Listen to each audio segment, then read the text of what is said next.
Hello students, welcome to English lecture.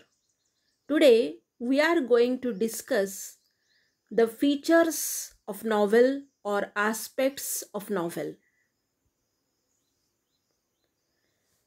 You know that the word originated from the Italian word novelli. So, novella, that is the original word of novel. This is a type of prose fiction which is shorter than a full length than short stories. So novella and novel, some difference is there. So novella is a type of prose fiction, म्हणजे गद्यमय भाग आहे. But it is fiction, means some imaginary things are there, which is shorter than a full length than short stories. So it is shorter than a full length than short stories.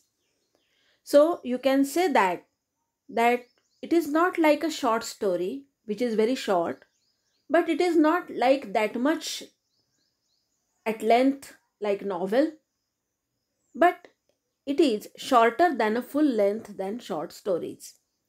Well structured yet short narrative. So it has a structure, it has a plot, but it is short narrative. Often satirical or realistic in tone. So there is satire in the novella, or it can be realistic in tone. Usually focuses on one incident or issue with one or two main characters. So there are few characters in novella and it moves around one incident or issue. Takes place at a single tradition. So in this way, you can say that novella is different from novel as far as length is concerned. जर कादंबरी, पूर्ण कादंबरी आणि नॉव्हेला याचा विचार केला तर याच्यामध्ये फरक आपल्याला असा दिसून येईल की त्याची जी लांबी आहे, कादंबरी लांबलचक असू शकते पण नॉव्हेला मात्र शॉर्ट असते.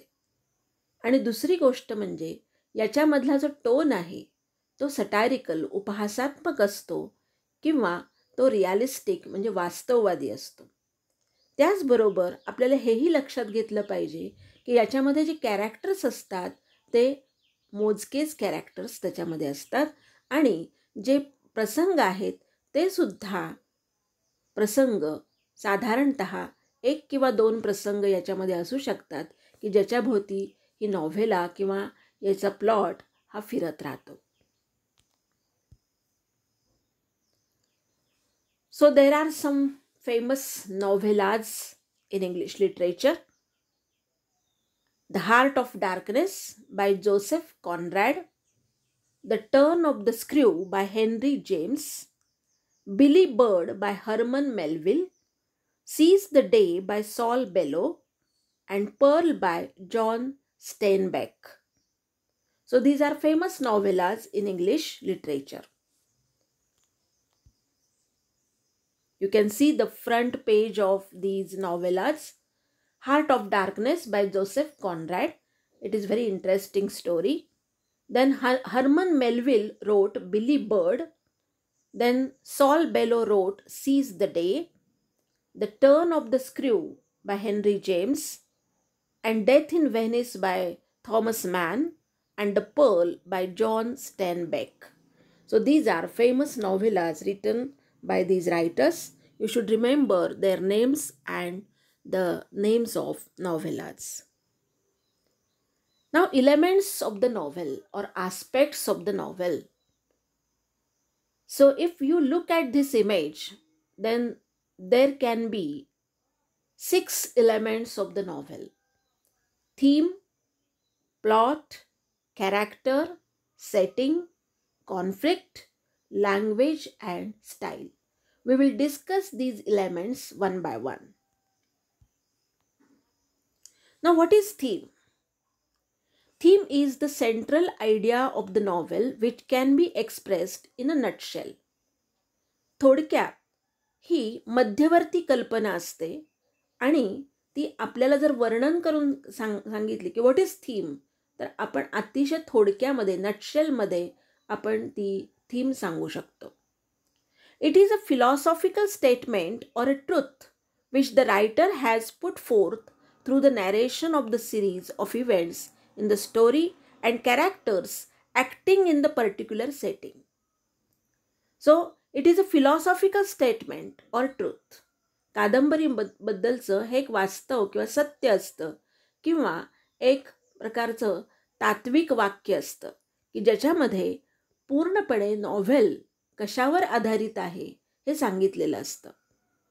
आणि आपल्याला ही नॉव्हेल कशाबद्दल आहे हे पूर्णपणे त्या कादंबरी जेव्हा वाचत जातो तेव्हा त्याच्यामधून, त्या सिरीजमधून, त्या घटनांमधून आपल्याला कळून चुकतं.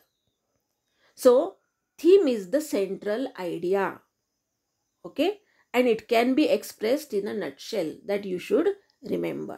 थोडक्यात कोणत्याही कादंबरीची थीम म्हणजे मध्यवर्ती कल्पना असते की ज्याच्याभोवती ही कादंबरी फिरत राहते किंवा त्या घटना ह्या फिरत राहतात आणि त्या तशाच प्रकारे गुंफलेल्या असतात. आणि त्यामुळे ही जी थीम आहे ती आपण एका वाक्यात सांगू शकतो, अगदी थोडक्यात आपण थीम सांगू शकतो. So some common themes can be there.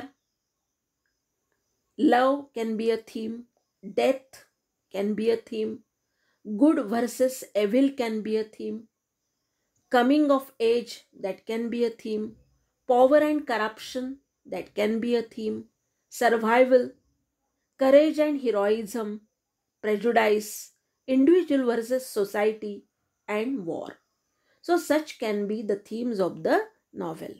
थोडक्यात लव, डेथ, गुड व्हर्सेस एव्हिल म्हणजे चांगल्या विरुद्ध वाईटाचा संघर्ष, कमिंग ऑफ एज जसं की वृद्धावस्था येत जाते त्याच्यावर आधारित एखादी कादंबरी असू शकते, पॉवर अँड करप्शन की सत्ता आणि भ्रष्टाचार कसं काय एखाद्या ठिकाणी असू शकतो त्याच्याबद्दलची कादंबरी असू शकते, सर्व्हायवल अस्तित्वासाठी जो झगडा असतो त्याच्याबद्दलची कादंबरी असू शकते, करेज अँड हिरोइझम एखाद्याने खूप धाडस दाखवलेलं असेल आणि त्याच्यामध्ये हिरोईक क्वालिटीज असतील तर त्याबद्दलची कादंबरी असू शकते, प्रेजुडाईस पूर्वग्रह किंवा मिसअंडरस्टँडिंग ज्याला म्हणतो त्याच्यावर आधारित एखादी कादंबरी असू शकते, इंडिव्हिज्युअल व्हर्सेस सोसायटी म्हणजे व्यक्ती आणि समाज यांच्यामधल्या संघर्षाबद्दलची कादंबरी असू शकते आणि युद्धावर सुद्धा कादंबरी होऊ शकते.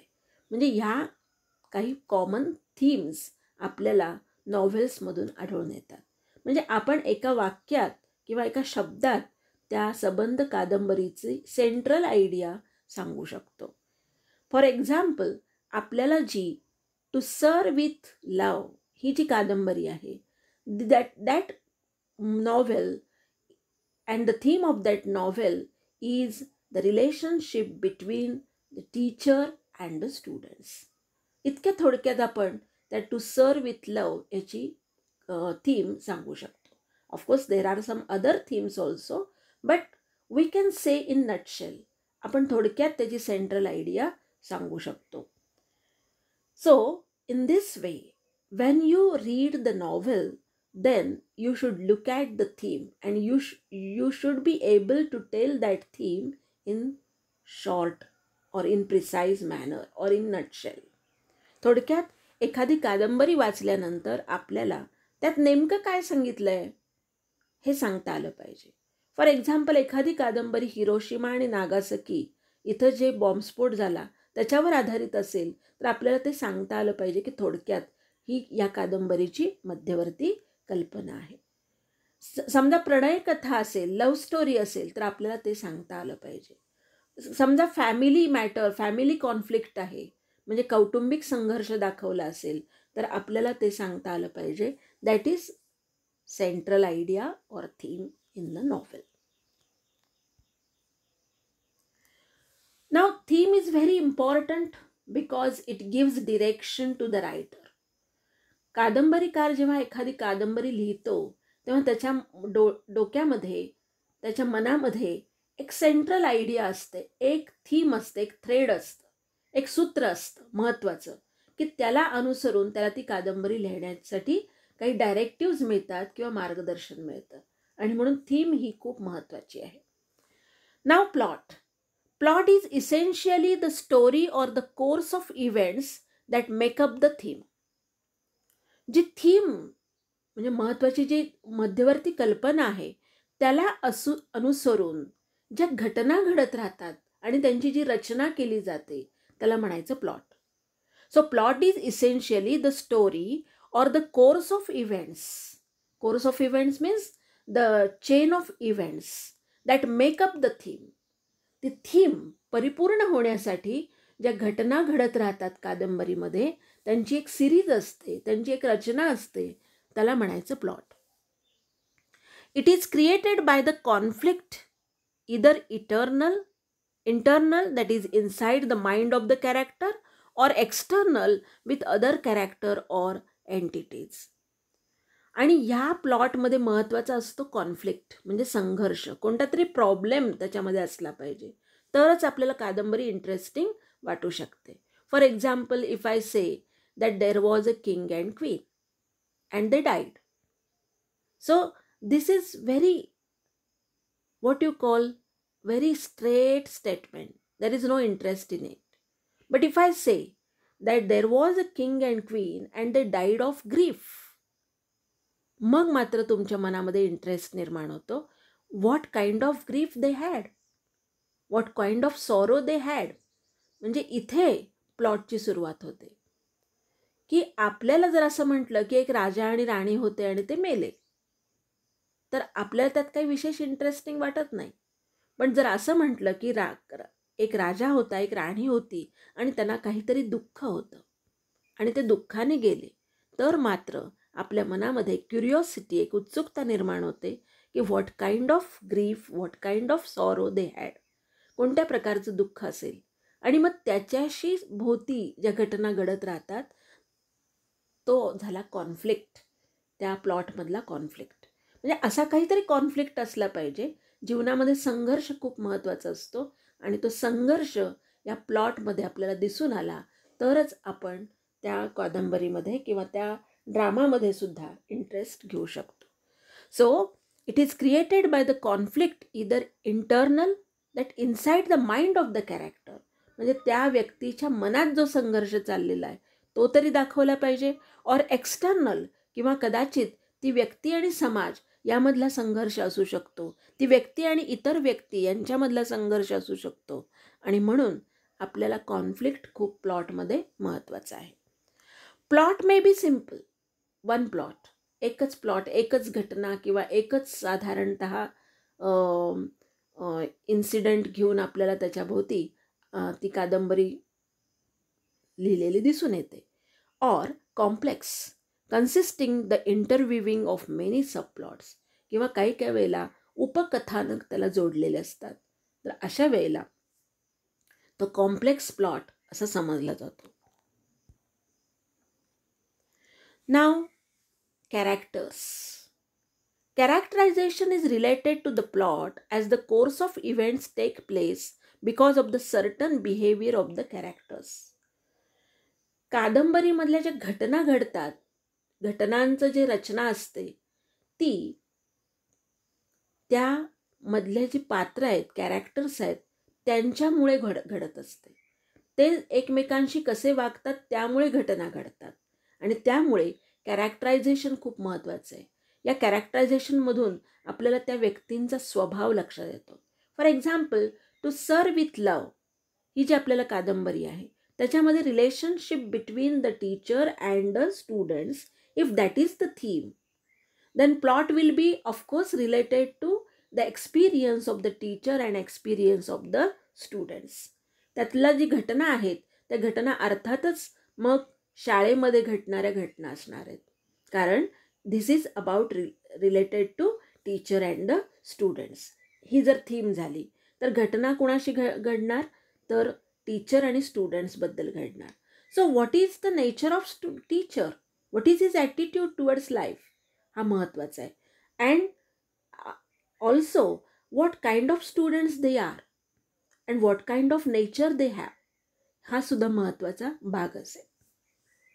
मग शिक्षक कोणत्या स्वभावाचा आहे, त्याची विचारसरणी काय आहे, त्याच्या मध्ये कोणत्या प्रकारचे विचार येतात आणि तो कसा वागतो या स्टुडंटशी, हे खूप महत्त्वाचं आहे. आणि तसेच स्टुडंटसुद्धा त्याला रिॲक्ट कसे करतात हे सुद्धा महत्त्वाचं आहे. So this is the characterisation.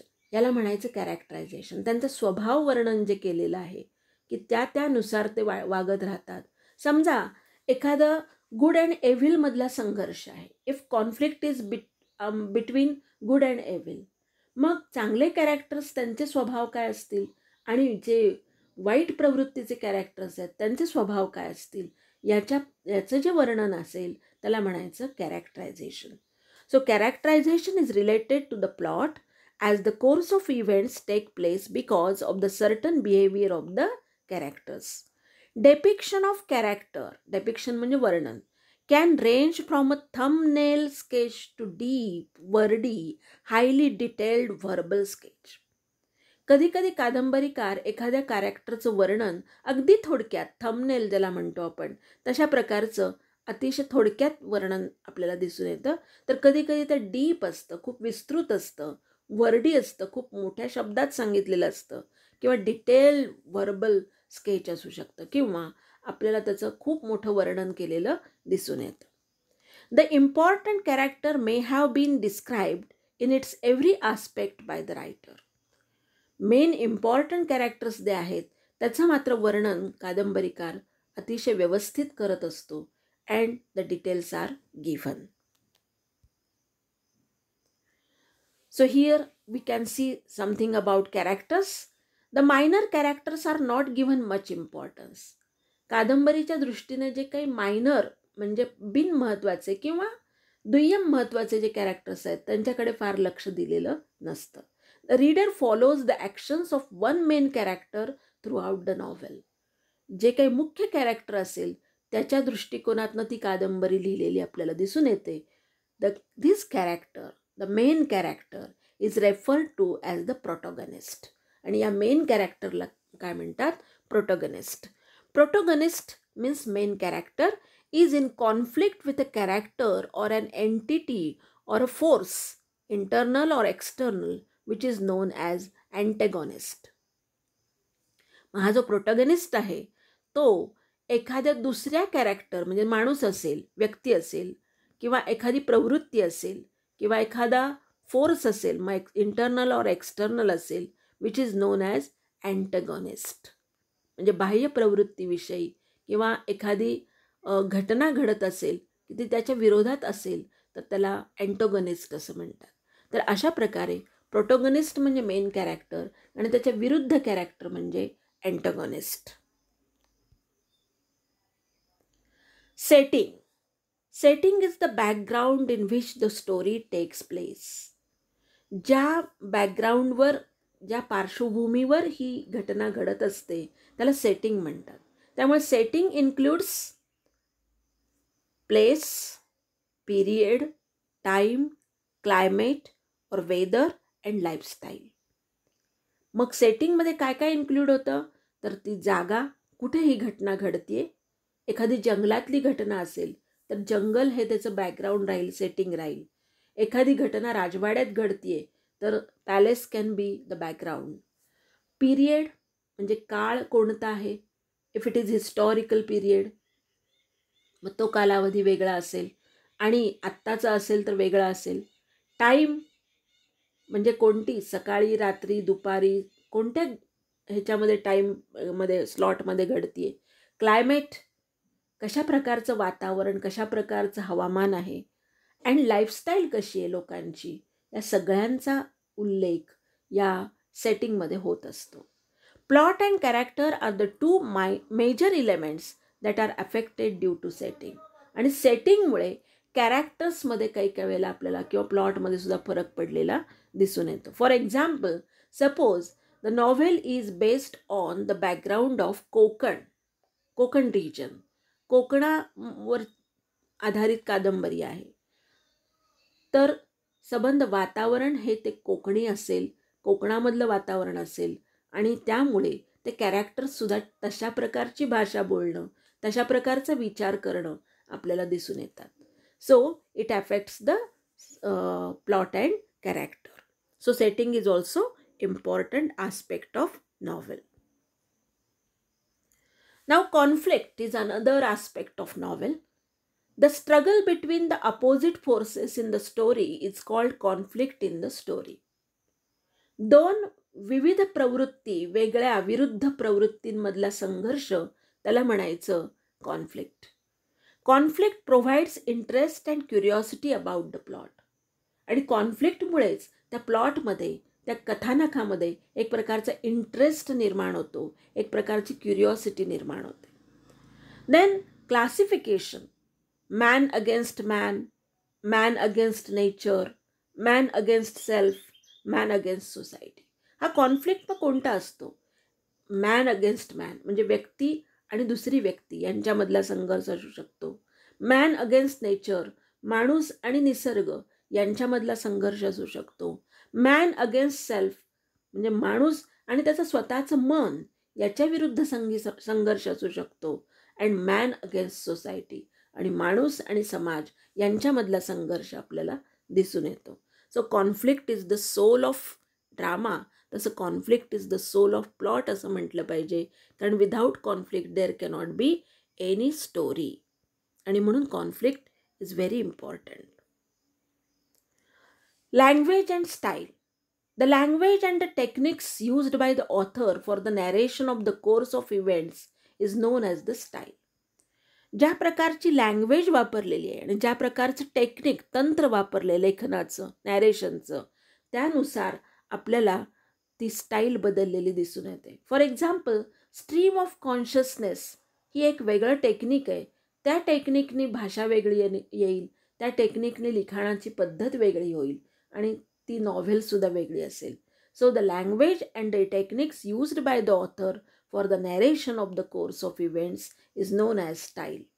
The author can use extensive vocabulary and high phrases, or he may be laconic, means precise, and would write only to the point, or he may mix both according to the requirement for meeting his purpose.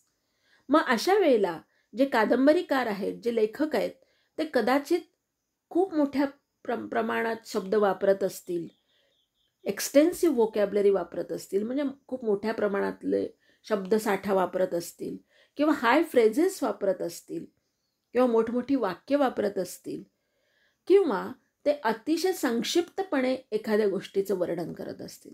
It depends on the author. He may use linguistic devices to make the narrative effect. आणि linguistic devices आहेत म्हणजे भाषाविषयक जे काही साधनं आहेत, मग शब्द असतील किंवा म्हणी असतील किंवा फ्रेजेस असतील, हे सगळे जे काही डिव्हायसेस आहेत यांचा वापर त्या वर्णनासाठी केला जातो. All these factors decide the texture of the narration and create and impact on the readers. आणि त्याच्यामुळे त्या कादंबरीचं एक टेक्स्चर किंवा पोत कसा आहे, कशी आहे कादंबरी, म्हणजे सोपी वाटते कादंबरी वाचायला, सरळ कळू शकते का, थोडीशी दुर्बोध आहे, आपल्याला थोडंसं वाचावं जास्त लागतं, विचार करायला लावणारी आहे, वगैरे या गोष्टी त्याच्यावरून ठरत असतात. So language and style. Style means way to tell the story. कशा पद्धतीने स्टोरी सांगितली आहे. Through dialogues. डायलॉग्सच्या मार्फत डायलॉग जास्त आहेत का, डिस्क्रिप्शन जास्त आहे का, खूप वर्णन आहे का, नॅरेशन आहे का. इंटेरियर मोनोलॉग्स म्हणजे स्वतःशी बोललेले काही संवाद आहेत का. असोशिएशन ऑफ आयडियाज आहे का, म्हणजे एका आयडियाचा दुसऱ्या आयडियाशी काही संबंध, अशा प्रकारे काही दाखवलं आहे का. So style depends on these things. Language, syntax, simple or complex. Sentences म्हणजे सेंटेन्सेस कसे असतील, short or long. Vocabulary, realistic or symbolical. कधीकधी एखाद्या कादंबरीमध्ये खूप प्रकारचे सिम्बॉल्स म्हणजे प्रतिकात्मक भाषा वापरलेली असते, तर अशा प्रकारे किंवा वास्तववादी भाषा वापरलेली असते. Straight forward language can be there. तर ही सगळे लँग्वेज अँड स्टाईलमधले घटक आहेत. So in this way all these aspect they make the novel successful. Theme, then plot, then characters, then setting, then conflict, and language and style, they make the novel a successful creation. आणि म्हणून आपल्याला हे इलेमेंट्सचा अभ्यास व्यवस्थित करायचं हे लक्षात घेतलं पाहिजे. I hope you might have understood the aspects of novel very well and you can solve all the activities based on this topic. Thank you. Thank you very much.